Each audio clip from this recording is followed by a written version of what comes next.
Hello everyone, welcome to Bluebell online study. Friends, ये हमारे 1000 MCQs का पार्ट 26 है। इस वीडियो में हम एमसीक्यूज बेस पर हिमाचल जीके और कुछ अन्य महत्वपूर्ण क्वेश्चंस को डिस्कस करते हैं। आज का ये सीरीज बहुत ही ज़्यादा इंपॉर्टेंट होने वाला है क्योंकि हम सभी जानते हैं कि आने वाले समय में हिमाचल प्रदेश पटवारी की वैकेंसीज निकलने वाली है। हिमाचल प्रदेश पटवारी के जो प्रीवियस ईयर में जो क्वेश्चंस पूछे गए थे उन क्वेश्चंस को डिस्कस करेंगे ताकि उन क्वेश्चंस के माध्यम से हमें पता चले कि किस तरह के क्वेश्चंस एग्जाम्स में पूछे जाते हैं, ताकि उसी बेस पे आगे आने वाले हिमाचल प्रदेश पटवारी के एग्जाम्स की तैयारी कर सके।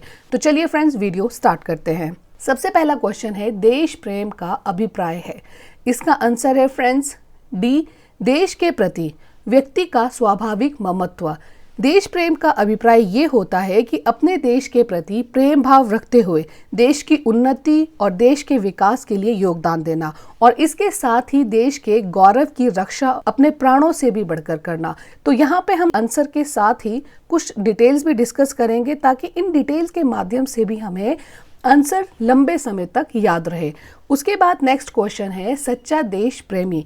इसका आंसर है फ्रेंड्स सी, परीक्षा की कसौटी पर खरा उतरता है। सच्चा देश प्रेमी कौन होता है? जो परीक्षा की कसौटी पर खरा उतरता है। सच्चा देश प्रेमी जो अपना निहित कर्तव्य ठीक तरह से निभाता है, जो देश के लिए अपना सब कुछ न्योछावर करने के लिए हमेशा तैयार रहता है। उसके बाद नेक्स्ट क्वेश्चन है, संध्या समय पक्षी अपने घोंसलों में वापस चले जाते हैं क्योंकि। इसका आंसर है फ्रेंड्स, उन्हें अपना नीड प्यारा होता है। तो इसमें ध्यान रखना है, नीड का मतलब होता है घोंसला, नशेमन, आशियाना, तो ये सभी मतलब होते हैं नीड। तो संध्या के समय पक्षी अपने घोंसलों में वापस इसीलिए चले जाते हैं क्योंकि उन्हें अपना नीड प्यारा होता है। ठीक है, तो ये बाकी ऑप्शंस भी देखना है, कितने मिलते जुलते ऑप्शंस दिए गए हैं।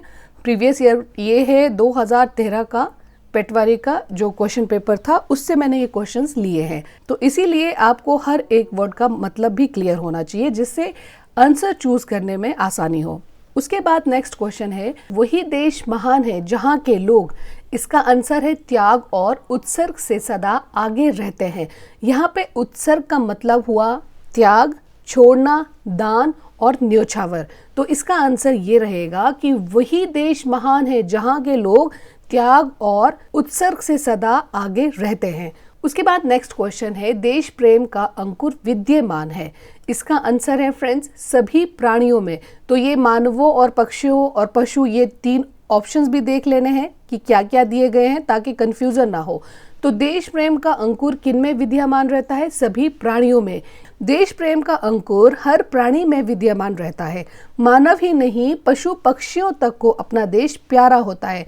जैसे शाम के समय पक्षी अपने नीड की ओर उड़े चले जाते हैं, जैसे कि हमने पीछे ही वीडियो में डिस्कस किया था। ये एग्जाम्पल है कि किस तरह से पशु पक्षियों को अपना देश प्यारा रहता है। जैसे संध्या के समय पक्षी को पता है कि वे अपने घर की तरफ, अपने घोंसले की तरफ उसे जाना है, तो वो अपने घोंसले की तरफ उड़े चले जाते हैं।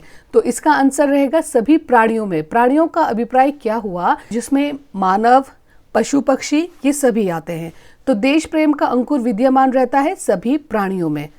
उसके बाद नेक्स्ट क्वेश्चन है, आगामी का विलोम शब्द होता है।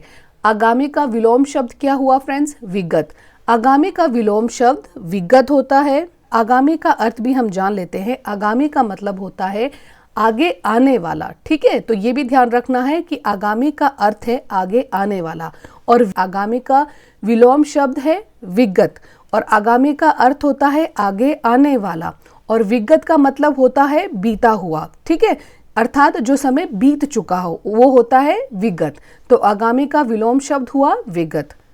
नेक्स्ट क्वेश्चन है, सुभाष ने देश के लिए पढ़ाई छोड़ी, आराम छोड़े, नौकरी छोड़ी, यहाँ तक कि पूरी जिंदगी दांव पर लगा दी।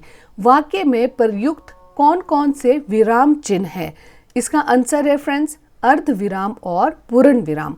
ठीक है, तो यहाँ पे ये सेंटेंस दिया गया है कि सुभाष ने देश के लिए पढ़ाई छोड़ी, इसे हम अर्ध विराम कहते हैं। देश के लिए पढ़ाई छोड़ी, अर्ध विराम हो गया।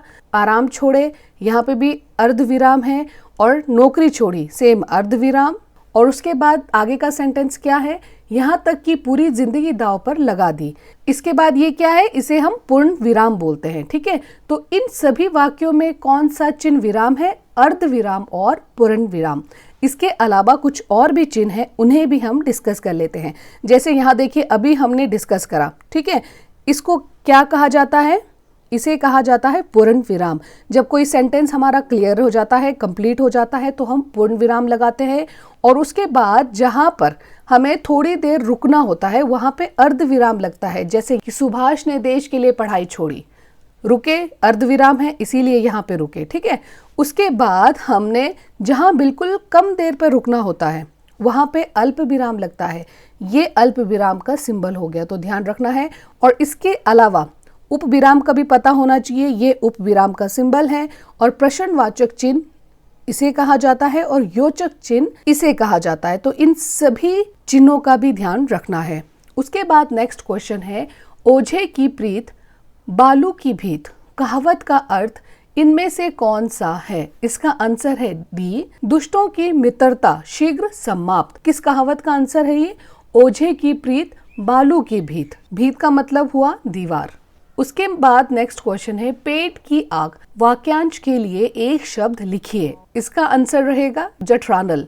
उसके बाद नेक्स्ट क्वेश्चन है, जो शब्द संज्ञा अथवा सर्वनाम की विशेषता प्रकट करे उन्हें क्या कहते हैं। इसका आंसर है फ्रेंड्स विशेषण। संज्ञा या सर्वनाम की विशेषता बताने वाले शब्द को विशेषण कहते हैं।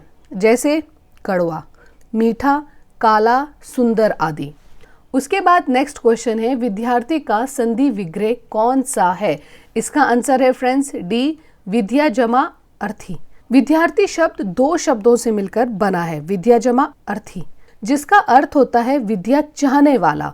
ठीक है, तो विद्यार्थी का अर्थ क्या होता है, विद्या चाहने वाला। इसमें स्पेसिफिक कोई एज डिसाइड नहीं किया हुआ है, ये कोई बच्चा भी हो सकता है, बड़ा भी हो सकता है और वयस्क भी हो सकता है। इंपॉर्टेंट फैक्ट इसमें यही रहेगा कि वो पर्सन कुछ सीख रहा होना चाहिए। उसके बाद नेक्स्ट क्वेश्चन है, बादल शब्द का पर्यायवाची शब्द कौन सा है। इसका आंसर है फ्रेंड्स जलद। बादल के कुछ पर्यायवाची और भी शब्द है, जैसे जलद, अभ्र, मेघ, धर, जलधर, वरिधर आदि। तो ये और भी बादल के पर्यायवाची शब्द है, क्योंकि जरूरी नहीं है कि एग्जाम्स में जल्द ही आए, तो इन ऑप्शंस का भी ध्यान रखना है। इसके अलावा हिंदी भाषा में एक शब्द के कई पर्यायवाची शब्द होते हैं। बादल के और भी समानार्थी शब्द है, जैसे कादम्बिनी, मेघावली, बहलाक इत्यादि। उसके बाद नेक्स्ट क्वेश्चन है, मिथ्या का विलोम शब्द क्या है।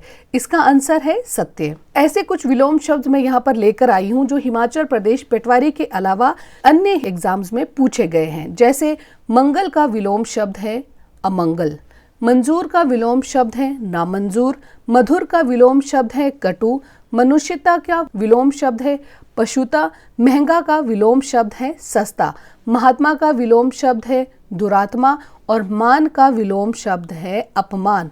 मानव का विलोम शब्द है दानव और मानवता का विलोम शब्द है दानवता।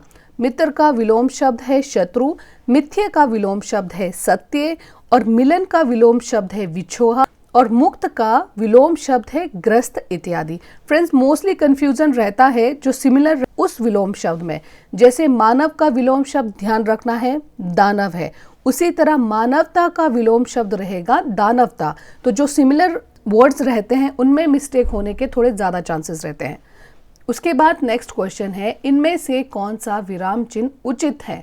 इसका आंसर है ए, पेट को मत देखो, देखो केवल मछली की आंख जो तुम्हारे लक्ष्य का केंद्र बिंदु है। उसके बाद नेक्स्ट क्वेश्चन है, हिंदी की लिपि कौन सी है। इसका आंसर है फ्रेंड्स डी, देवनागरी लिपि। हिंदी भाषा की लिपि देवनागरी है और इसके अलावा देवनागरिक लिपि का प्राचीन नाम नागरी है, तो ये भी ध्यान रखना है। और हिंदी भाषा देवनागरिक लिपि में लिखी जाती है। देवनागरिक लिपि में हिंदी के अलावा संस्कृत, पाली, मराठी, कोंकणी, सिंधी, भोजपुरी, मगाही, कश्मीरी, नेपाली, गढ़वाली, बोडो, मैथिली आदि भाषाएं भी लिखी जाती हैं।